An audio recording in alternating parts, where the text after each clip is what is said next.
Olá, pessoal, seguindo aqui a nossa programação dessas aulas que vão ser colocadas que estão sendo disponibilizadas para vocês no YouTube, enquanto a gente está nesse período de quarentena. Então, hoje é a nossa segunda aula sobre planejamento e controle da produção, né? Só recapitulando o que a gente viu na outra aula, na aula anterior. A gente estava iniciando o planejamento e controle da produção. E aí, além de dizer o que é o planejamento e controle da produção e a importância dele dentro de uma empresa, a gente dividiu o planejamento e controle da produção em três níveis: nível estratégico, nível tático e o nível operacional. E tanto na aula anterior, que foi disponibilizada para vocês, quanto nessa aula agora, a gente vai estar trabalhando com o nível estratégico do planejamento e controle da produção, tá? E aí nessa aula a gente termina esse planejamento estratégico. Então, só para a gente recapitular aqui essa figura, dentro do planejamento estratégico da produção, o que a gente tinha? Nós tínhamos missão e visão corporativa, né? Só lembrando que missão e visão corporativa seriam as bases pelas quais a empresa está construída, né? E define para que a empresa existe e aonde a empresa quer chegar. Inclusive colocamos alguns exemplos ali na aula anterior. Daí temos também a estratégia corporativa, que seria a definição de quais níveis, quais áreas de negócio a empresa ela deve atuar. E aí a gente tem também a estratégia competitiva, que aí seria o quê? Seria a gente definir como que vai ser a alocação dos recursos necessários para que essa missão e visão, a estratégia corporativa, elas venham a se tornar realidade. Então, é como se a missão e visão ela fosse uma coisa mais ampla e à medida que a gente vai descendo esse fluxograma, a gente vai começando a ter coisas mais tangíveis, tá? Então, lembra também que essa parte estratégica, ela está norteando a empresa no longo prazo. E aí a gente vai esmiuçando isso aí para quê? Para que a gente consiga, se a empresa ela tem uma missão e uma visão, ela sabe onde ela quer chegar, ela sabe qual é o propósito dela, no final das contas, lá no nível operacional, tem que me dizer, tem que me mostrar como que a empresa vai alcançar isso no dia a dia, tá? Na rotina dela, no planejamento semanal e tudo mais. Só que a rotina, né, o que ela vai fazer no dia a dia, vai depender do que foi definido nesse nível mais estratégico, tá? Então tá tudo relacionado e é importante que a gente entenda cada um desses passos, para que a gente consiga entender qual a função do PCP na empresa e essa parte que é tão importante dentro dessa disciplina de organização das indústrias, tá? E aí, só relembrando, isso aqui estava na aula passada, a gente tem a estratégia competitiva, né, que a gente está validando os sistemas de produção, ASCP, sistemas de produção e as estratégias básicas. A gente discutiu sobre liderança em custo, discutimos sobre diferenciação e discutimos sobre focalização, tá? Isso aí está mais detalhado, tem esse mesmo slide lá na aula anterior e está mais detalhado aqui eu estou só recapitulando os conceitos que a gente já viu, tá? Então aqui estratégia competitiva temos basicamente essas três. E aí como que essas estratégias competitivas agora elas vão relacionar, né? Como que elas vão se relacionar nessa estratégia funcional aqui que a gente tem agora? Então vejam só, a gente precisa agora construir um conjunto de políticas, tá? Um conjunto de ações que vão começar a se relacionar com tudo que a gente viu até agora, com a parte de missão e visão corporativa, estratégia competitiva, e agora a gente vai lidar assim, ó, ok, a gente definiu tudo isso e agora, qual que é o próximo passo? O que a gente tem que fazer agora? Então a gente tem essa estratégia funcional, táticas funcionais e operações funcionais, que é o que a gente vai ver agora para fechar essa parte da parte estratégica do PCP, tá? Então vamos lá, estratégia funcional ou estratégia produtiva, tá? O que seria? É o conjunto de políticas, como eu tinha mencionado, dentro da minha função produção, que vai me dar sustento à posição competitiva da unidade de negócios da empresa. E aí você me pergunta, como assim? Essa minha estratégia produtiva, ela deve especificar como a produção ela vai suportar a vantagem competitiva que eu defini na etapa anterior e como ela vai complementar e apoiar as demais estratégias dadas pela empresa.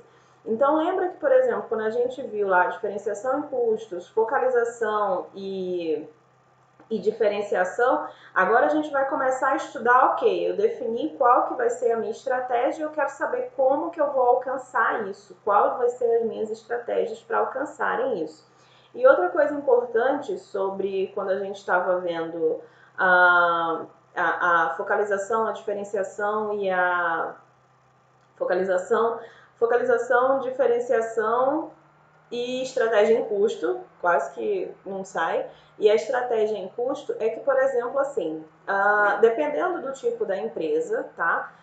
Pode ser que aconteça, acho que é até mais comum que aconteça, mas pode ser que aconteça de a empresa ela adotar duas estratégias ou as três estratégias, mas aí para cada um de uma linha de produto, digamos assim, tá? É como se fosse, por exemplo, para uma parte da linha de produção, ela é destinada mais para um público que está mais sensível a custos. Dá para outra linha, uma linha premium, digamos assim, daquela mesma indústria, ela vai estar mais voltada, por exemplo, para diferenciação ou para focalização, num foco específico de cliente, tá?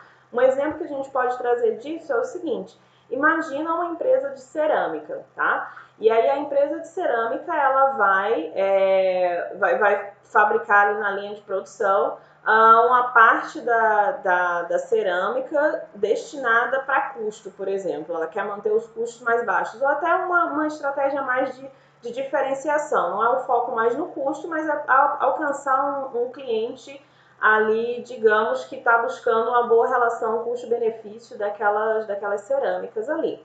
E pode ser que essa mesma empresa, tá, ela adote também uma estratégia de focalização. Aí você pergunta, como assim? Essa mesma empresa, mesmo que ela tenha, por exemplo, um foco ali na diferenciação, querendo ter uma linha de produto ali com o melhor custo-benefício do mercado, não é a mais barata, também não é a de melhor qualidade, mas é a que proporciona o melhor custo-benefício, ela pode, ao mesmo tempo, focar sua produção em cerâmicas por projeto, digamos assim. Então, atender grandes construtoras e um produto super customizado para um público muito exigente, muito específico e tudo mais. Então, pode ser que uma mesma empresa ela adote vários tipos, esses tipos de estratégia, mais de um simultaneamente, tá?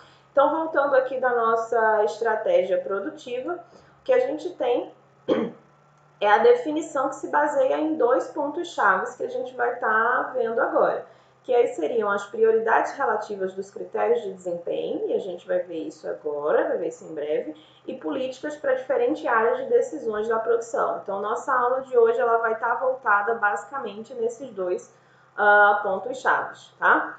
Então, primeira coisa sobre os critérios de desempenho. A gente discutiu já sobre critérios de desempenho, né, objetivos de desempenho, quando a gente estava lá analisando os sistemas de produção, tá? Essa visão aqui que eu trouxe desses critérios de desempenho é uma visão do Tubino, que é outro autor, não mais o Slack que a gente estava trabalhando, mas aí a gente tem os critérios de desempenho aqui de custo, qualidade, desempenho de entrega, flexibilidade e ético-social.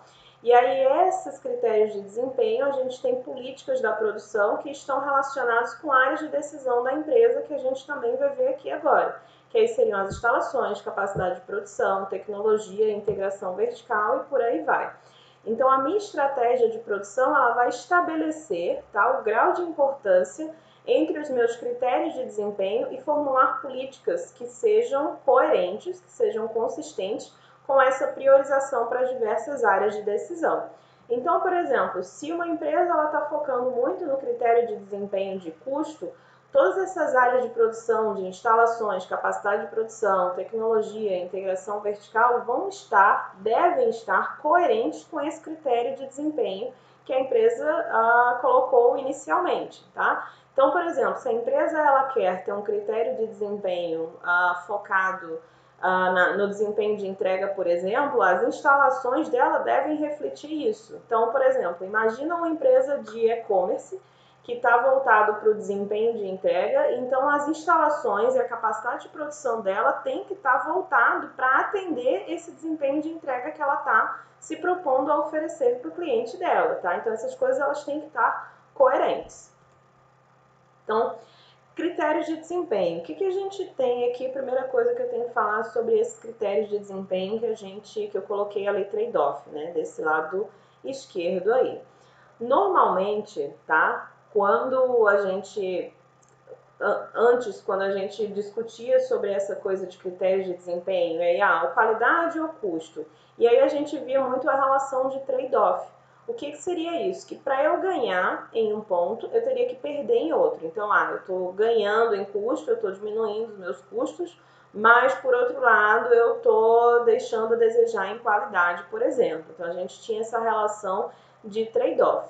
Só que o que acontece agora é que as empresas elas devem estar mais preocupadas em estabelecer quais são os qualificadores e os ganhadores de pedido dela, né, que a gente vai discutir agora. E não mais essa questão de perde e ganha, que era muito comum a gente ter. Se a empresa ela tem um excelente desempenho de entrega, então ela não vai ter um critério de custo tão bom, por exemplo. Só que devido à concorrência e devido a várias empresas elas conseguirem entregar não só uma coisa de desempenho de entrega, mas também uma coisa de custo, por exemplo, o mercado ele começa a se movimentar e todo mundo está querendo sempre oferecer o melhor para o cliente, desde que o cliente ele não queira pagar mais por isso, né? Hoje a gente tem empresas de e-commerce entregando aí com 24, 48 horas entregas grátis, né? Grátis entre aspas, depois a gente discute isso aqui, mas entrega grátis, e aí você começa a ver uma pressão de outros concorrentes para fazer o mesmo.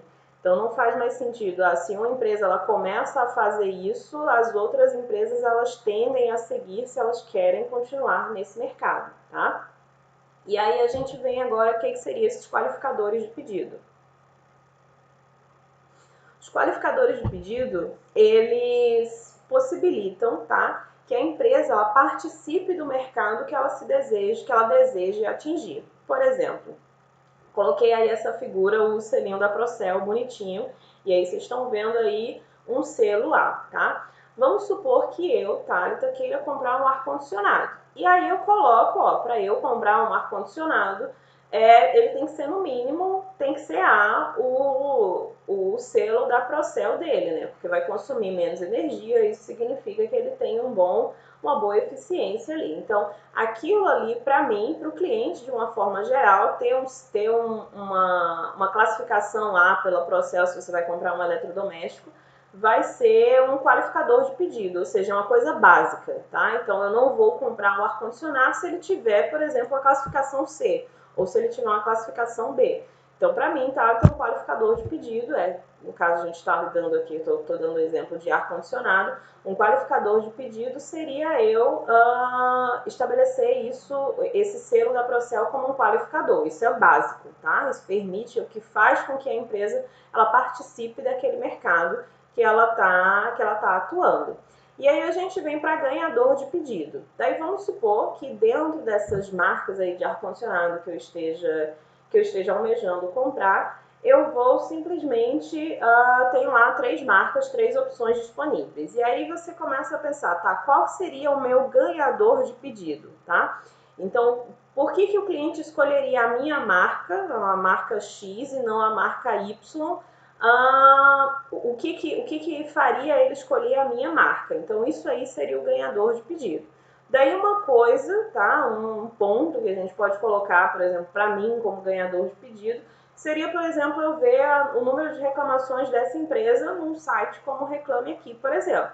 Então eu vejo se, por exemplo, se a assistência técnica da empresa ela é coerente, se é o atendimento, né, o pós-venda, como se dá esse atendimento pós-venda, se o aparelho ele tende a apresentar muito defeito, e se ele apresenta muito defeito, como que é a resposta da empresa em relação a isso aí. Então, isso aí poderia ser considerado, para mim, um ganhador de pedido, tá? Agora, eu estava falando do ponto de vista do cliente, né? Agora eu vou falar do ponto de vista da empresa. Então, por exemplo, qualificador de pedido, voltando aí o exemplo do selo da Procel. Isso aí as empresas elas tendem a saber que, poxa, isso é meio que básico a gente oferecer, a gente está trabalhando com eletrodoméstico, que consome muita energia, então isso aí é meio que básico a gente oferecer um aparelho com uma eficiência que seja aceitável para o mercado, tá? E aí a gente vai para ganhador de pedido.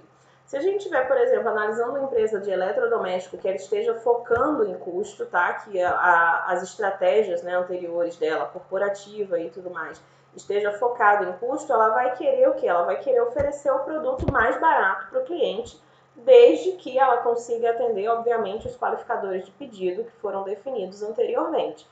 Então, por exemplo, ó, a minha empresa aqui ela está focada em oferecer o ar-condicionado mais barato do mercado e com o selo Procel ali A. Então, esse é um ponto. A minha empresa está focada, por exemplo, em oferecer para os clientes um produto de melhor qualidade ou com uma garantia que seja acima da média do mercado ou alguma coisa assim. Então, a gente tem aí que definir quais são os meus critérios qualificadores, né? O mercado que está ditando isso, e quais são os critérios ganhadores, que é o que vai fazer com que o meu cliente ele prefira a minha empresa em detrimento ao do concorrente, tá? Então, critérios qualificadores de pedido, para resumir, eles possibilitam que a empresa participe do mercado que se pretende atingir. Então, eu coloquei aqui um exemplo. A empresa que ela entra, que ela está no mercado de produção em massa, ela tem que ter o custo de produção compatível com o da concorrência. Já os critérios de ganhadores de pedido, eles definem a escolha do cliente pela empresa, uma vez que ela já esteja qualificada, uma vez que ela já participe daquele mercado que ela pretende atingir.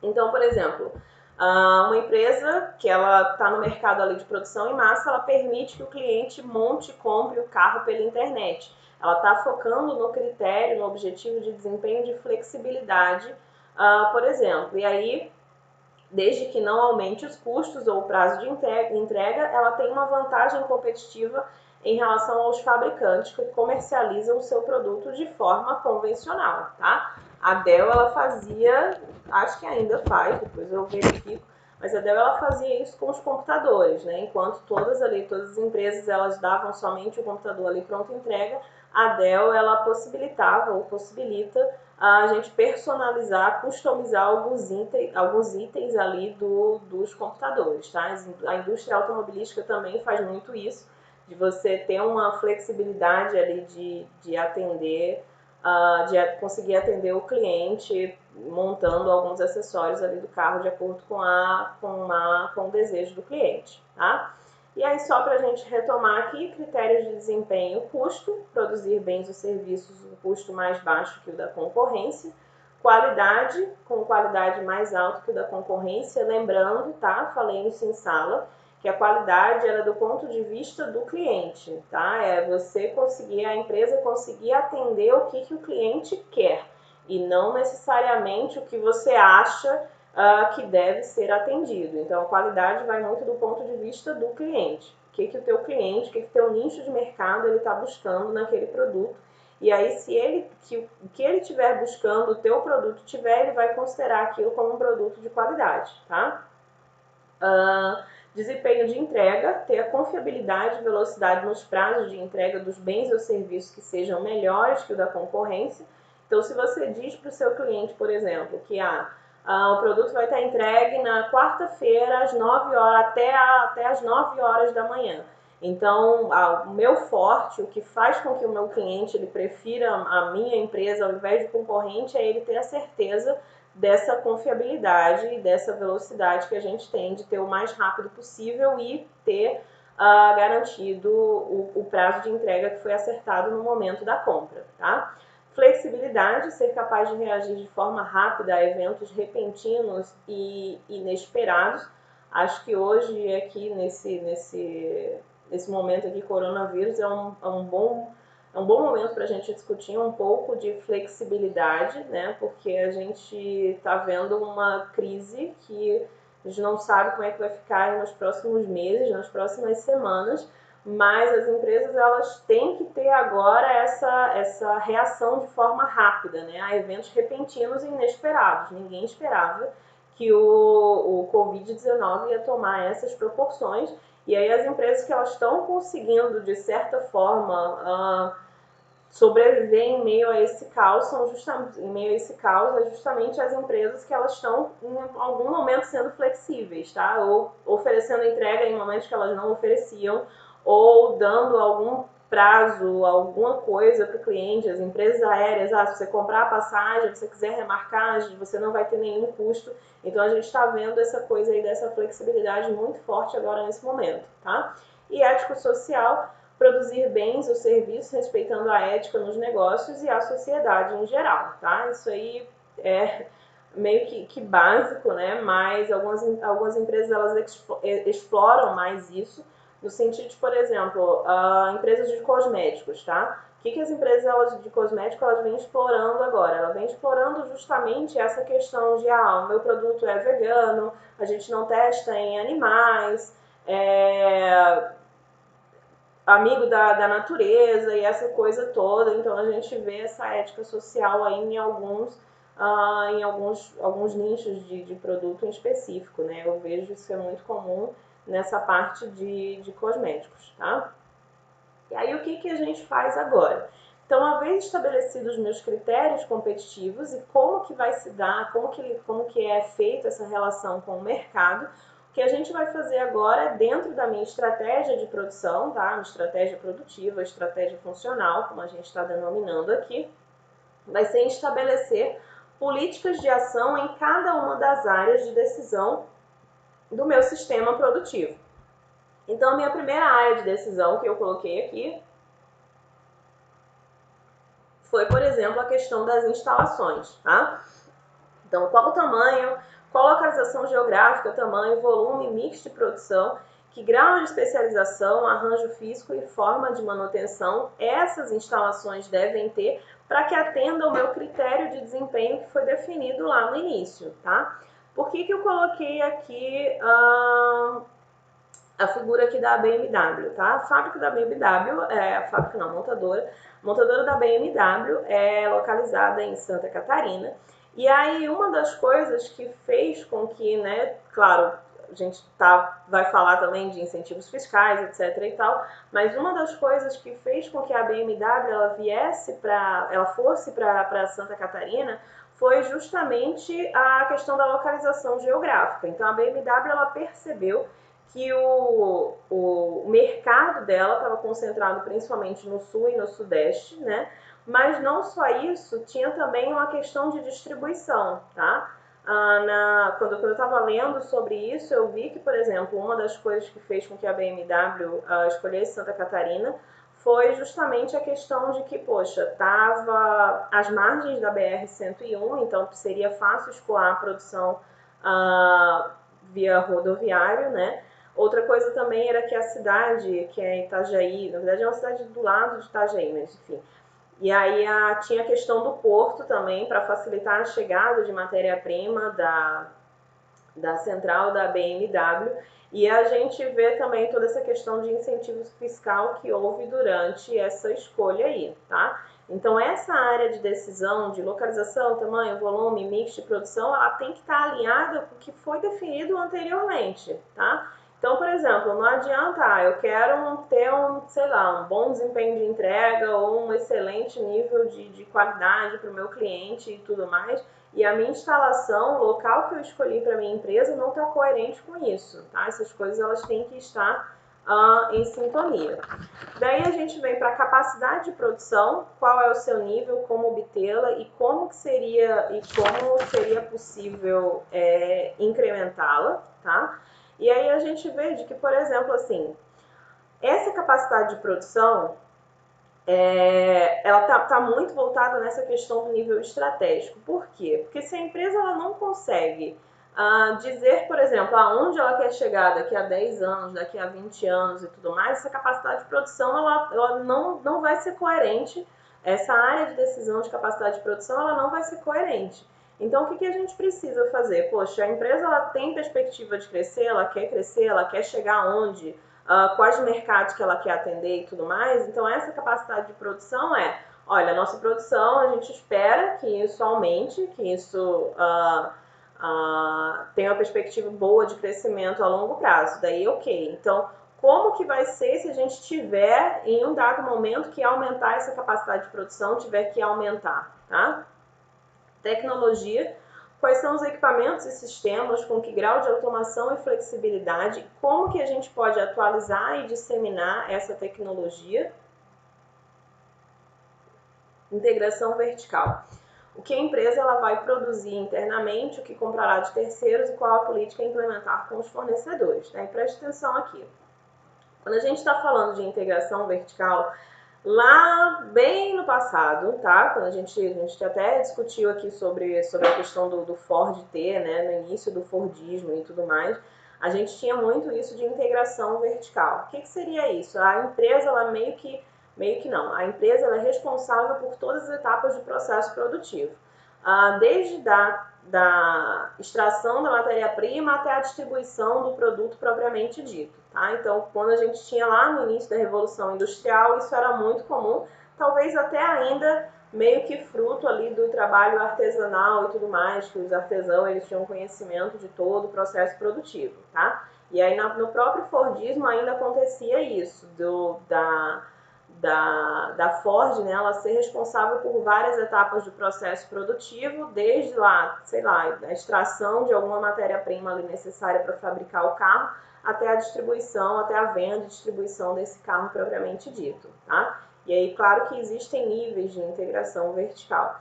Só que o que a gente vê agora, por exemplo, dentro da indústria automobilística, pegando esse mesmo exemplo, é que, por exemplo, hoje em dia a gente nem costuma mais falar assim fábrica de carro, a gente costuma falar o quê? Montadora. Por quê? Porque a empresa, a Ford, a GM, a Fiat, ela já nem faz mais todo o carro. São fornecedores, tá? Que são ligados entre si, a gente vai vendo isso ao longo da disciplina, mas são fornecedores que são ligados entre si, e a Ford, a Fiat, GM, qualquer uma que seja, ela está responsável por montar esse carro. Então, hoje em dia é mais comum a gente falar montadora do que fábrica de carro. Então, isso aí é outro nível de integração vertical, diferente do que a gente tinha no passado. Então, quando a gente fala dessa integração vertical, diz assim, o que a empresa ela vai produzir internamente, o que vai ser realmente de responsabilidade dela e o que vai ser terceirizado, tá? O que vai ser, o que não vai ser o core business dela, tá? Só tomem cuidado, porque às vezes eu noto que os alunos, eles têm uma visão assim de, vai terceirizar, tem uma visão muito negativa dessa palavra. Mas quando a gente fala terceirizar, quer dizer só e somente só que, por exemplo, a gente vai delegar essa função, uma parte da empresa, de produção da empresa para outra, tá? Não necessariamente isso é bom ou ruim, aí vai caber a cada um dos gestores decidir isso. Mas tomem cuidado para não tomar essa conotação de terceirização como negativa, tá? E qual política implementar com fornecedores? Então, assim, quando a gente decide, olha, não vou fazer isso, vou comprar pronto, dependendo, claro, do nível da empresa, do tamanho e etc. e tal, tem como você negociar e ter um certo poder de barganha com o teu fornecedor. Por exemplo, assim, olha, eu quero que você faça esse produto, mas eu quero com essas especificações, eu quero todo esse detalhe aqui, aí obviamente elaborado um contrato, etc. e tal.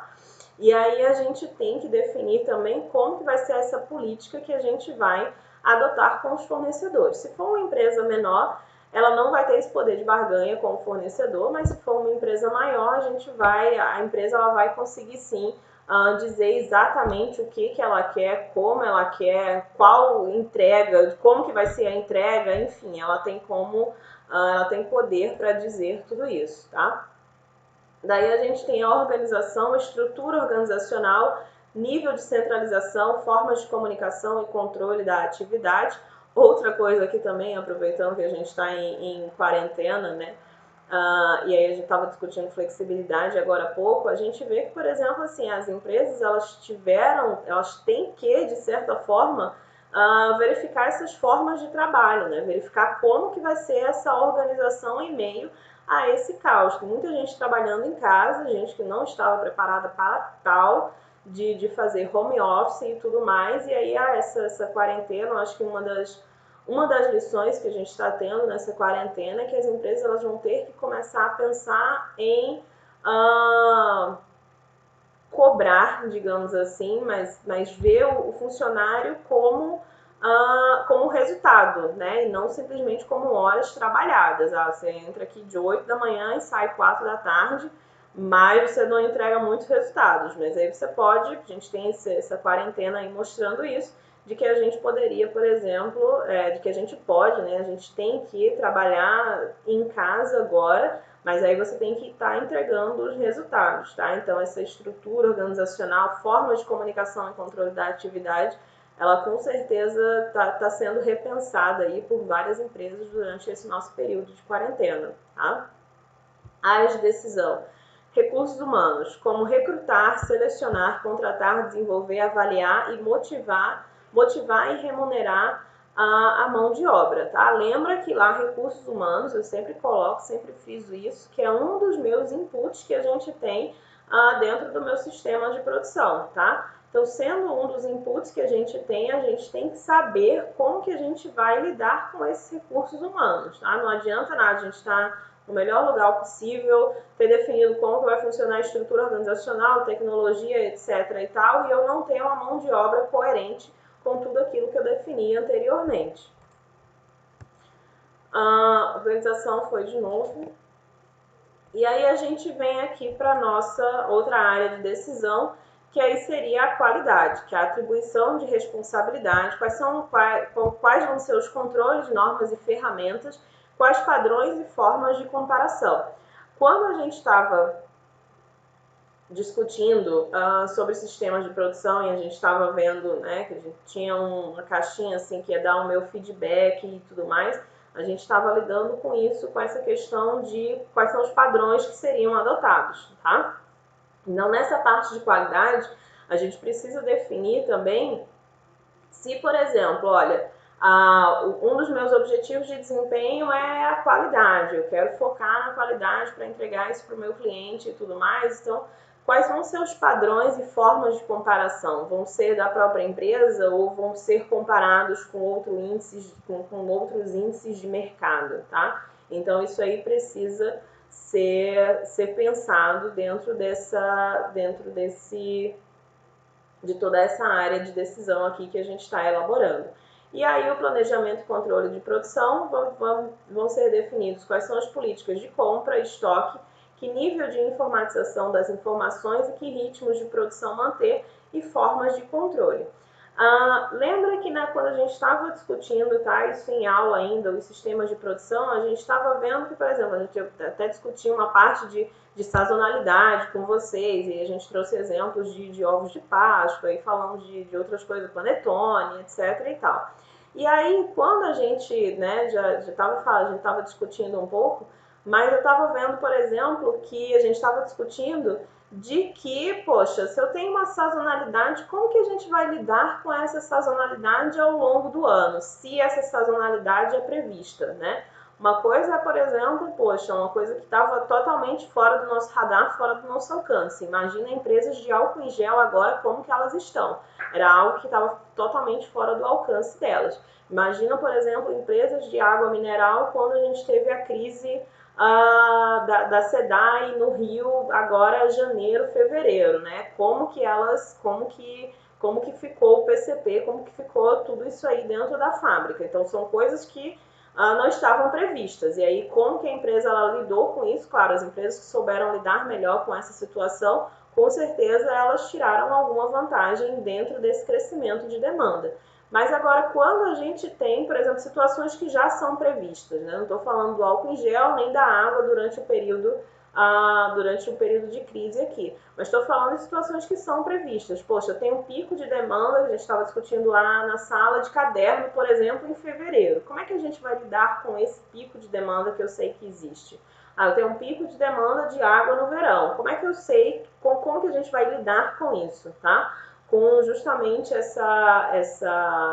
esse atendimento da demanda que tem alguns picos que a gente sabe que são previsíveis, né? Outra área de decisão também são novos produtos, com que frequência lançar e desenvolver produtos e qual a relação entre produtos e processos. E aí a gente vê, por exemplo, que depende muito em qual área de atuação a empresa ela tá atuando. Se for uma empresa que ela está atuando na área, por exemplo, de tecnologia, essa frequência de lançar e desenvolver produtos, ela tem que ser muito alta. E isso aí tem que ser revisto aí o tempo todo, junto com o PCP e com as outras áreas de decisão da empresa. Imagina, por exemplo, uma empresa que ela é da área têxtil, né, de roupa, alguma coisa assim. Então, assim, ela sabe que ao longo do ano a gente tem que ter no mínimo 4 coleções aí de roupa ou qualquer coisa que seja. Então, sabe que vai ter um atendimento aí necessário uma frequência, né, de lançar produtos novos periodicamente. Diferente, por exemplo, se você estiver lidando com uma commodity, tá? Por exemplo, arroz ou feijão. A empresa ela não precisa se preocupar em lançar ou desenvolver novos produtos. No máximo, uma nova embalagem, ou então, de repente, fazer uma linha fitness aqui do arroz, um arroz mais, sei lá, mais sofisticado, uma linha premium, etc. e tal. Mas ela não vai precisar ficar lançando o produto o tempo todo, tá? Então, dependendo aí do nível aliás, da área de atuação da empresa, esses novos produtos, eles podem ser, esse lançamento de novos produtos, né, eles podem ser bem importantes, tá?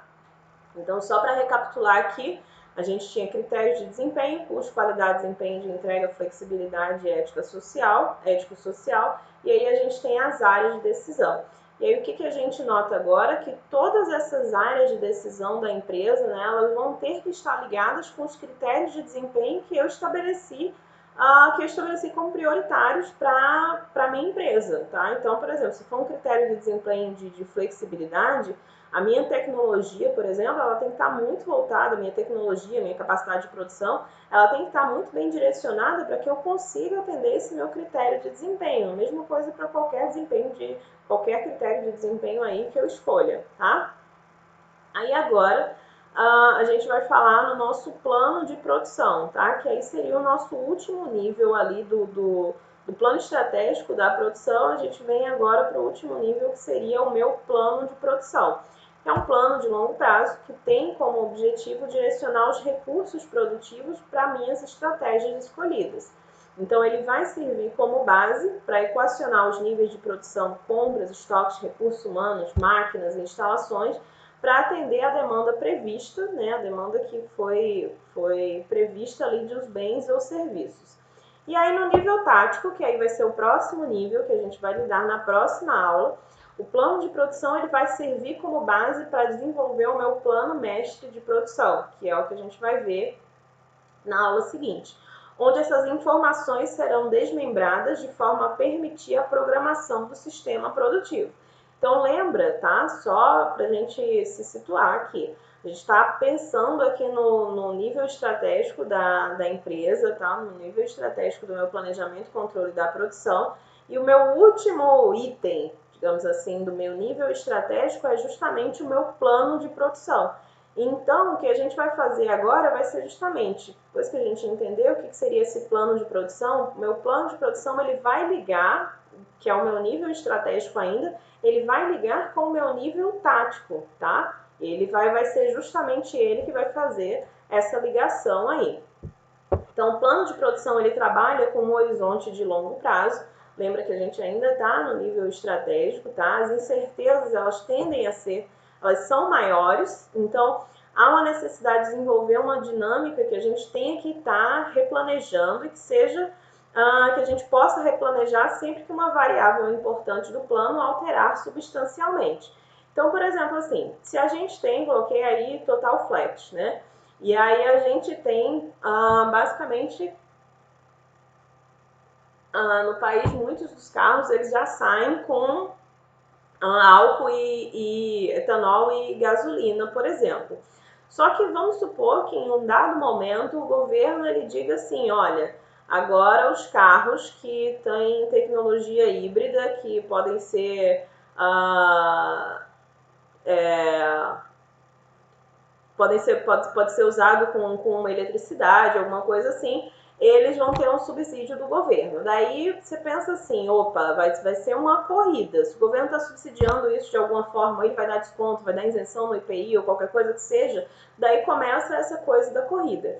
E aí o plano de produção é justamente isso. Opa, a gente estava planejando produzir 100% da nossa produção estava voltada simplesmente para carros Total Flex. E agora a gente vai ter que replanejar, vai ter que refazer esse plano para começar a produzir carros híbridos também, tá? Então a gente tem aí, por exemplo, justamente que essas incertezas elas são grandes, não tem como você prever o que vai acontecer, se vai ter algum subsídio, se não vai, se vai ter alguma crise, se não vai. Claro que a ideia aqui é que as empresas elas estejam preparadas para isso, mas no fim das contas a gente não tem como realmente saber exatamente o que vai acontecer no futuro, tá?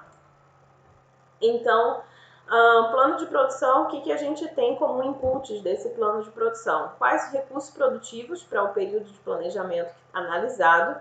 Alterações na capacidade de produção devem ser consideradas. Então, se a gente tem, por exemplo, olha, no longo prazo pode ser que a gente tenha um aumento ou uma diminuição da demanda. Então, pode ser que a gente precise adquirir ou vender algum equipamento.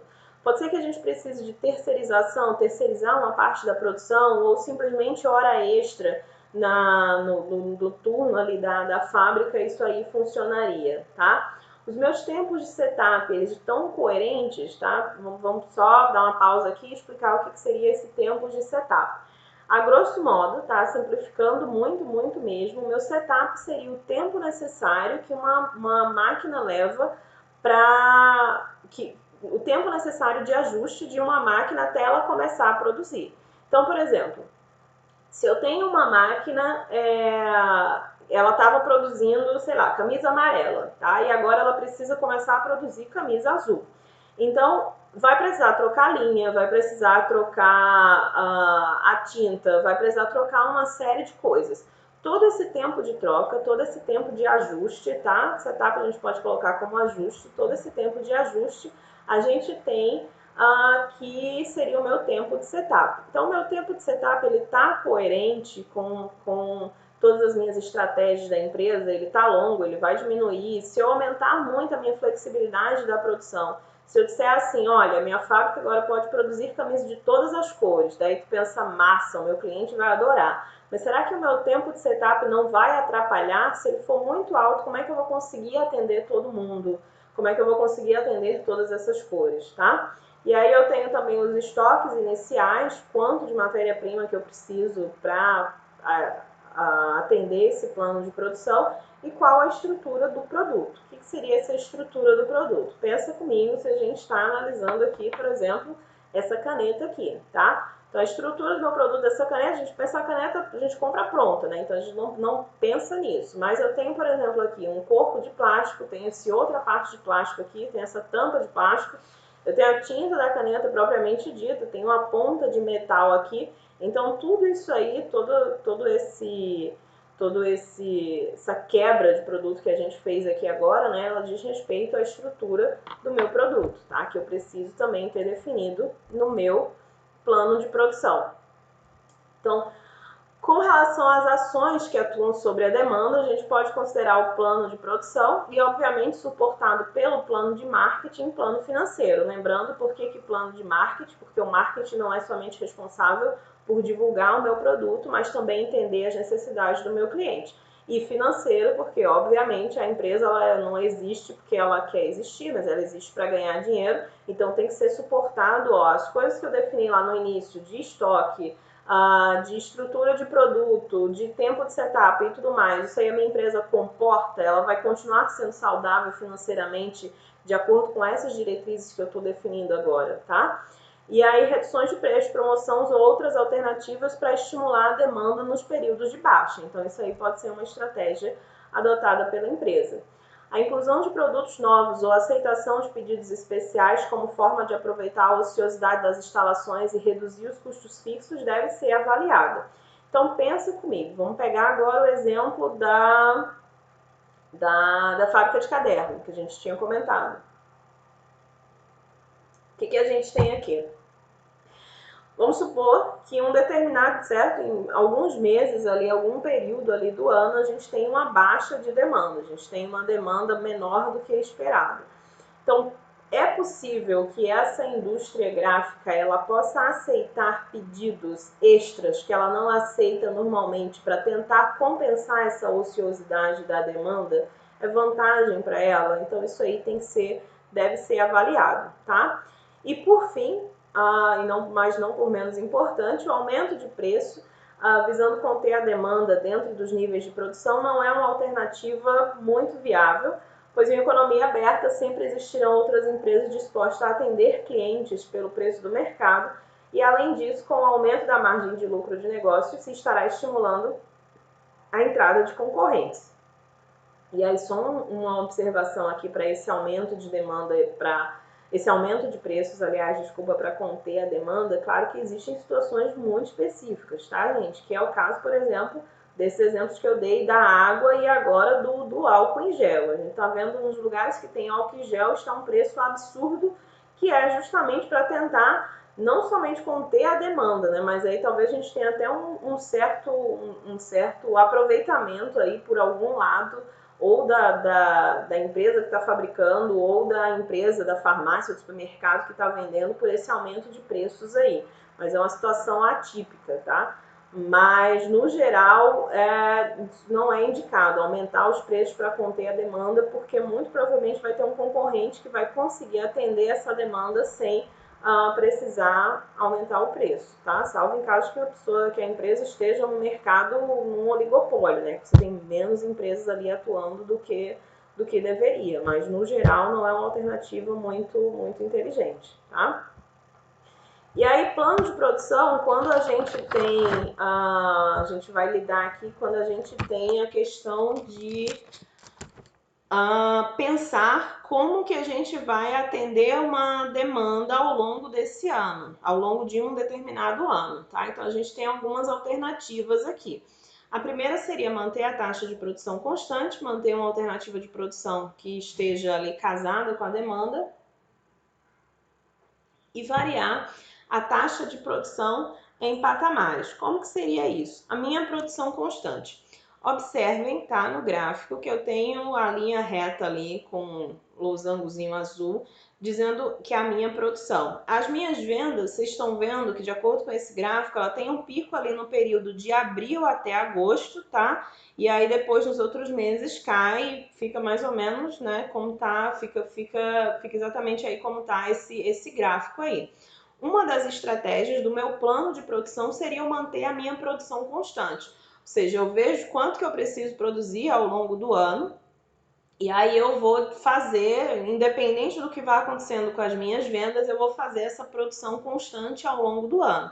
Qual que é a vantagem de eu ter essa produção estável, né? Isso faz com que os meus recursos produtivos eles trabalhem de forma mais eficiente, tá? Porque eu não estou tendo alteração ao longo do ano.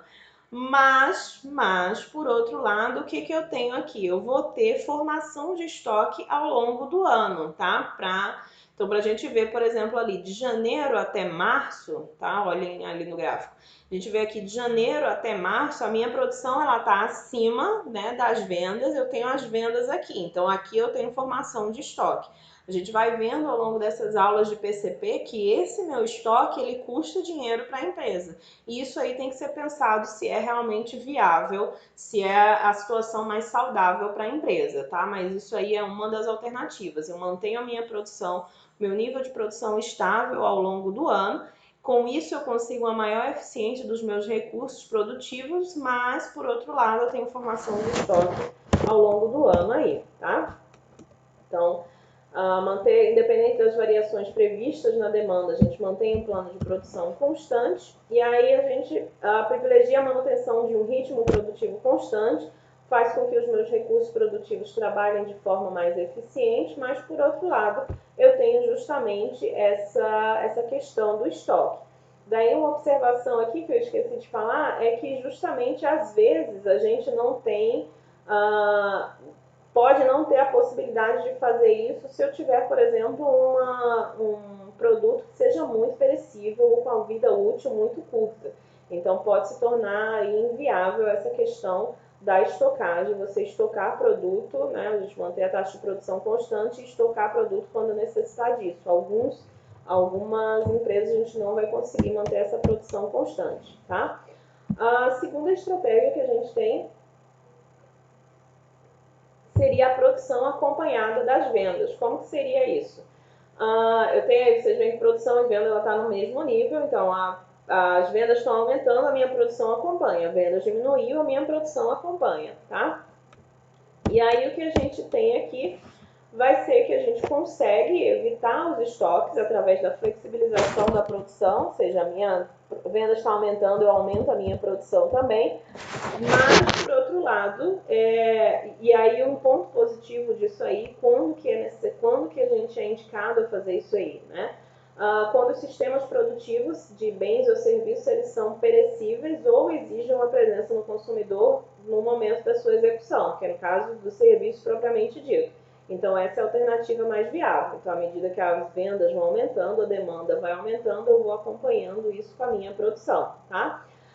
Mas, por outro lado, a gente pode ter aí um alto custo de contratação ou demissão de mão de obra, ou a gente ter capacidade ociosa em alguns períodos. Isso aí a gente tem que realmente analisar se é a melhor situação para a empresa, tá? Se é financeiramente falando, mas também se isso está de acordo com os objetivos de desempenho dela que estavam definidos lá, a gente está definindo lá no início, tá? Então, isso aí, esse tipo de estratégia deve ser implementado com cautela, justamente por conta dessa questão de contratação e demissão de mão de obra, tá?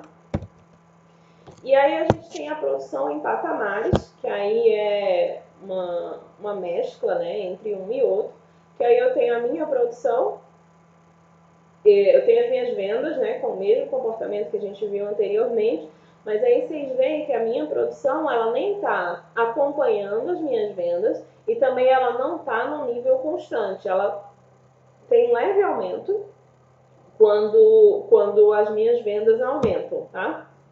Então, variar a taxa de produção em patamares é a estratégia mais empregada na prática e consiste justamente na combinação, né, nos mix das duas alternativas que a gente viu anteriormente. Então, a gente vê tanto a questão de não manter tudo constante, isso aqui é fixo, a gente vai produzir fixo, mas aí a gente tem, por exemplo, não tem tanta formação de estoque como a gente teria no primeiro caso, e também a gente não tem também tanto problema com... A gente também não tem tanto problema, por exemplo, com a questão de você contratar ou demitir mão de obra, tá? Então, essa produção em patamares seria justamente, a gente consegue pegar as duas vantagens ali das duas estratégias anteriores, tá? Nem ter tanto a formação de estoque, mesmo assim ainda tem, e por outro lado, a gente conseguir manter uma certa eficiência dos recursos produtivos e não ter tanto gasto com contratação e demissão de mão de obra, tá? Então, essa foi a nossa segunda aula de planejamento e controle da produção. Terminamos a parte mais estratégica do PCP, tá? Finalizamos com o plano da produção, que, como eu tinha dito anteriormente, é justamente o que vai fazer a ligação com o planejamento, com o nível tático do meu planejamento e controle da produção, tá? E aí a gente vai ver na próxima aula justamente o nível tático do meu PCP, para a gente terminar essa parte aí de PCP, e voltaremos às nossas aulas assim que a nossa quarentena finalizar, tá bom? Então, é isso.